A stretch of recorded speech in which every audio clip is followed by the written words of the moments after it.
657 খ্রিস্টাব্দে অনুষ্ঠিত সিফফিনের যুদ্ধ ইসলামের ইতিহাসের এক মোড় পরিবর্তনকারী সংঘর্ষ। এর মাধ্যমে ইতিহাসে শুরু হলো এক গভীর সংকটের সময়। খলিফা উসমান ইবনে আফফান রাদিয়াল্লাহু আনহু এর শাহাদাতের পর মুসলিম উম্মাহ বিভক্ত হয়ে পড়ে।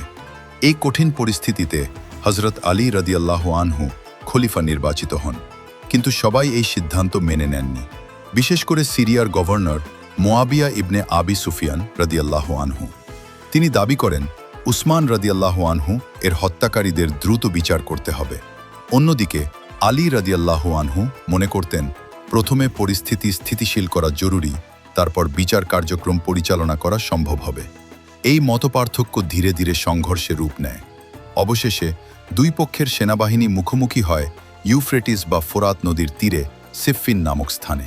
কয়েক মাস ধরে উভয় পক্ষের মধ্যে আলোচনা চলে, কিন্তু কোনো সমাধান আসে না। 657 খ্রিস্টাব্দের জুলাই মাসে পূর্ণাঙ্গ যুদ্ধ শুরু হয়। প্রথমে ছোটখাটো সংঘর্ষ, তারপর তা ভয়াবহ যুদ্ধে রূপ নেয়। এই যুদ্ধ ছিল অত্যন্ত বেদনাদায়ক, কারণ এখানে মুসলিমরা নিজেরাই নিজেদের বিরুদ্ধে লড়ছিল। যুদ্ধ কয়েকদিন ধরে চলে, আর শেষের দিকে পরিস্থিতি আলী রাদিয়াল্লাহু আনহু এর পক্ষে যেতে থাকে। ঠিক সেই সময় মুয়াবিয়ার বাহিনী একটি কৌশল গ্রহণ করে। তারা বর্ষার আগায় কুরআনের কপি তুলে ধরে এবং আহ্বান জানায়, আসুন আমরা আল্লাহর কিতাবের মাধ্যমে বিচার করি। এই দৃশ্য আলীর রাদিয়াল্লাহু আনহু সেনাবাহিনীর অনেককে দ্বিধায় ফেলে দেয়। অনেকে যুদ্ধ বন্ধ করার দাবি জানায়।